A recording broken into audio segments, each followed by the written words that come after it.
જુઓ વિદ્યાર્થી મિત્રો, આજે આપણે મધ્યકનો અભ્યાસ કરીશું.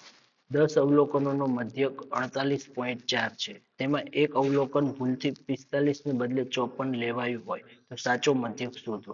જો આપણને મધ્યક કયું આપેલું છે તો કઈ કે 48.4, એટલે કે એક્સ બાર કેટલો છે 48.4 અને ભૂલથી 45 ને બદલે 54 લેવાયો, એટલે એમાં શું આવશે? સાચું અવલોકન, સાચું અવલોકન, સાચું અવલોકન 45, ખોટું અવલોકન 54.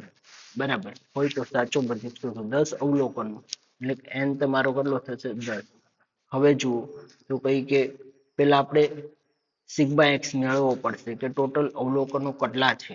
બરાબર, એમાંથી ખોટું અવલોકન બાદ કરી સાચું અવલોકન મેળવી પછી આપણે સાચો મધ્યક મેળવીશું. એટલે પેલા આપણે જે અત્યારે છે એ જ મધ્યક મેળવીએ. એક્સ બાર બરાબર સિગ્મા એક્સ ના છેદમાં એન. એક્સ બાર આપણી પાસે અત્યારે 48.4 છે. સિગ્મા એક્સ છેદમાં એન આપણી પાસે 10 છે, એટલે કે સિગ્મા એક્સ બરાબર 484. હવે તો કઈ સિગ્મા એક્સ બરાબર શું આવશે? સિગ્મા એક્સ બરાબર તો કઈ કે 484 માઇનસ 2 અવલોકન પ્લસ સાચું અવલોકન આ રીતે આવશે. હવે જુઓ કે 484 માઇનસ ખોટું અવલોકન કયું છે તો કઈ 54 પ્લસ સાચું અવલોકન 45, એટલે કે તમારે 484 માઇનસ 54 કરશો અને પ્લસ 45 કરશો એટલે તમારે આવશે 475. સિગ્મા એક્સ નું 475. અહીંયા લખો સાચો મધ્યક બરાબર સિગ્મા એક્સ ના છેદમાં એન. સિગ્મા એક્સ 475 ભાગ્યા એન 10, આમાં તમારે આવશે 47.5 એક્સ બાર. આ રીતે તમારે સાચો મધ્યક મેળવવાનો છે. બરાબર, હવે જુઓ 12 અવલોકનોનો મધ્યક 63.8 છે. બરાબર, એટલે શું થશે? જુઓ 12 અવલોકનોનો મધ્યક n બરાબર 12, મધ્યક એક્સ બાર બરાબર 63.8. ગણતરી કરતી વખતે બે અવલોકનો 75 અને 58 ને બદલે ભૂલથી 105 અને 43 લીધા હતા તો સાચો મધ્યક શોધો. સાચા અવલોકન, સાચા અવલોકન કેટલા છે તો કઈ 75 અને 58. ભૂલથી ખોટા કયા લીધા? ખોટા અવલોકન તો કઈ 105 અને 43. બરાબર, 43. તો જો એક્સ બાર બરાબર સિગ્મા એક્સ ના છેદમાં એન.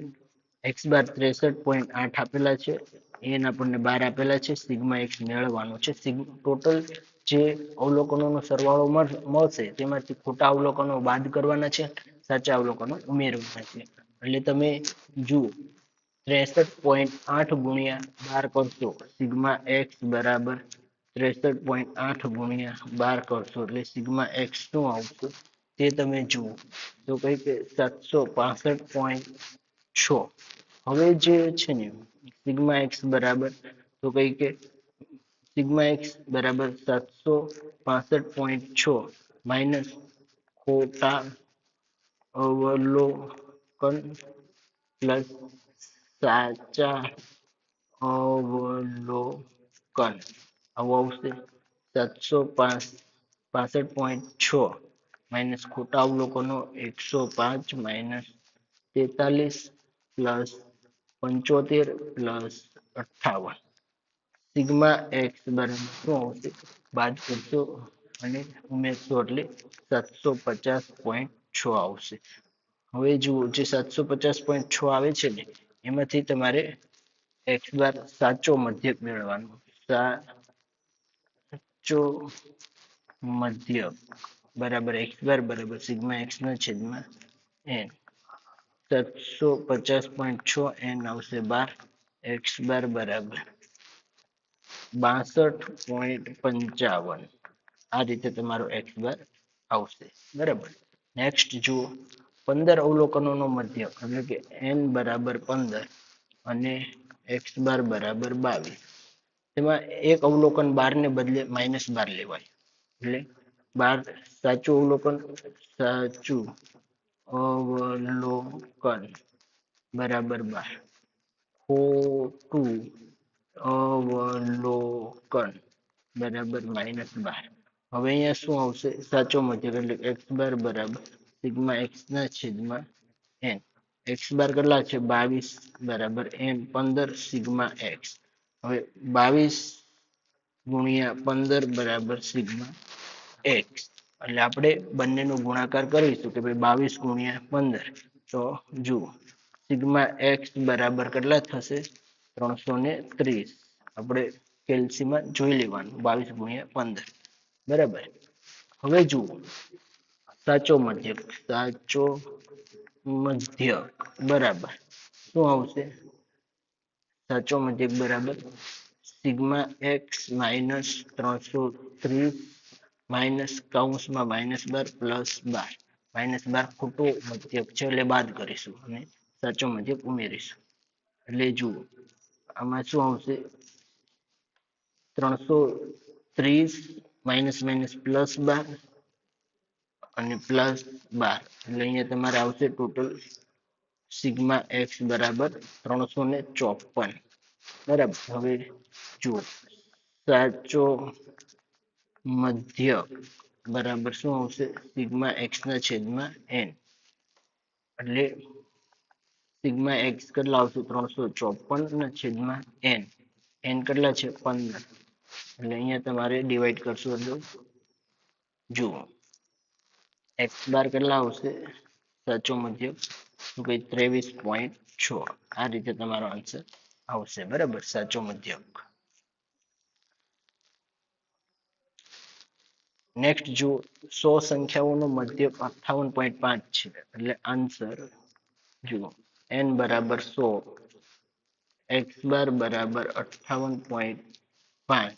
પાછળથી માલુમ પડે છે કે એક સંખ્યા 80 ને બદલે 30 અને બીજી સંખ્યા 64 ને બદલે 84 લેવાય. સાચા અવલોકન, ખોટા અવલોકન. સાચા અવલોકન કયા છે એ તમે જુઓ. સાચા અવલોકન એક સંખ્યા 80 ને બદલે 30 એટલે 80 એ સાચું અવલોકન છે અને 30 એ ખોટું અવલોકન છે. બીજી સંખ્યામાં 64 એટલે 64 એ સાચું અવલોકન છે અને તેના બદલે 84 લેવાય અને 84 એ ખોટું છે. એટલે ખોટા અવલોકનો 30 અને 84, સાચા અવલોકનો 80 અને 64. હવે જુઓ તો કઈ કે પહેલા આપણે સિગ્મા એક્સ મેળવીશું બરાબર ટોટલ અવલોકન એટલે એક્સ બાર બરાબર સિગ્મા એક્સ ના છેદમાં n. હવે જુઓ સિગ્મા એક્સ કેટલું આપણને નથી આપેલું. એક્સ બાર આપેલો છે 58.5, n આપેલા છે 100 અને સિગ્મા એક્સ બરાબર. હવે જુઓ તો કઈ કે સિગ્મા એક્સ બરાબર 58.5 ગુણ્યા 100 એટલે સિગ્મા એક્સ બરાબર 5850 બરાબર. આ રીતે સિગ્મા એક્સ મળી જાય છે. હવે તમારે જુઓ સિગ્મા એક્સ બરાબર 5850 માઇનસ તમારે ખોટા અવલોકનો બાદ કરવાના 30 માઇનસ 84 પ્લસ 80 ઉમેરો પ્લસ 64 ઉમેરો એટલે સિગ્મા એક્સ તમારે આવશે તે તમે જુઓ. 5850 માઇનસ 30 35 બાદ કરો એટલે અને 80 અને 64 ઉમેરશો એટલે અહીંયા આવશે 5880 બરાબર. હવે તમારે સાચો મધ્યક મેળવવાનો છે. સાચો મધ્યક એક્સ બાર. સાચો મધ્યક એક્સ બાર કેટલો છે? સિગ્મા એક્સ ના છેદમાં n. આ સાચો સિગ્મા એક્સ છે. એમાં થશે તમારે જુઓ એમાં તમારે આવશે 5880 જગ્યા 100 એટલે આમનો આન્સર આવશે 58.80. આ સાચો મધ્યક મળી ગયો. હવે પછીનો આપણે અભ્યાસ મધ્યકનો આના પછીના લેક્ચરમાં